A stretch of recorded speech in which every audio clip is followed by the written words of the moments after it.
Hello, everyone. I hope y'all are all doing good today. Just wanted to show everyone my little presentation on something that I found interesting that I don't really see talked about online, and that is how the vaping industry affects the youth and the younger generation. I'm specifically talking about teenagers and people in high school and middle school, kind of the younger generation. So as an overview, nicotine primarily works by blocking the nicotinic acetylcholine receptors in the brain, which causes both a stimulating and relaxing effect in the body, which is a unique effect amongst the different drugs and substances that we've studied in class.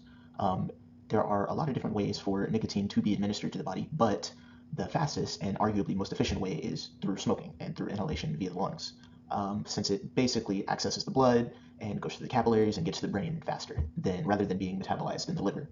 Um, and because of this, we can see how the addictive potential is so high just because of how quickly the drug is traveling to the body and how easily accessible it is for anybody to do this. So this has really become evident recently with the vaping epidemic amongst the youth, as even last year in 2024, the CDC reported that 5.9% of students across America, which is about 1.6 million, had been using or had tried vapes, with a disproportionately large number of these students being represented by minority ethnic groups, such as African Americans, American Indians, and Hispanics. We can see that these numbers make up a large proportion of teenagers choosing to engage with this deviant substance abuse, essentially ignoring the consequences of it, whether willingly or not.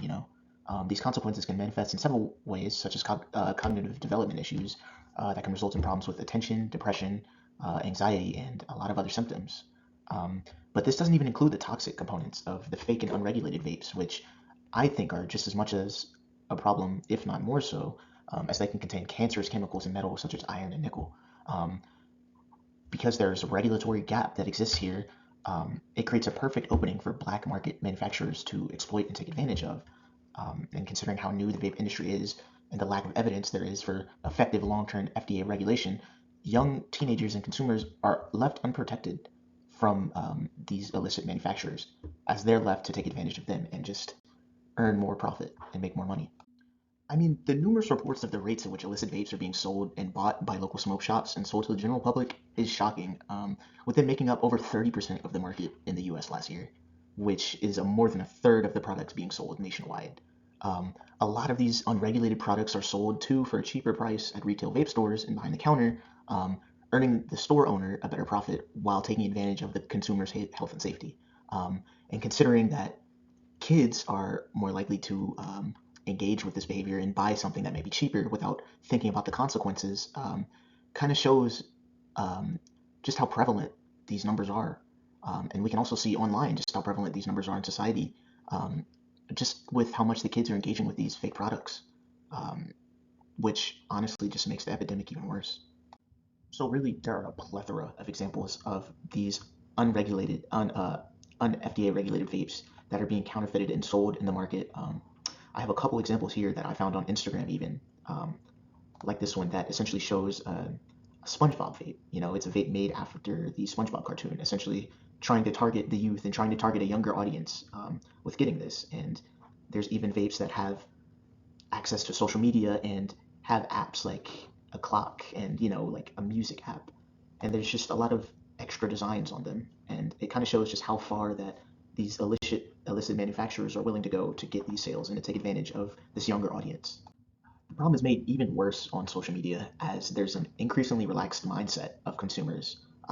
People are essentially more willing to make fun of these habits and just essentially make light of them and make them out to be seem to be funny or humorous.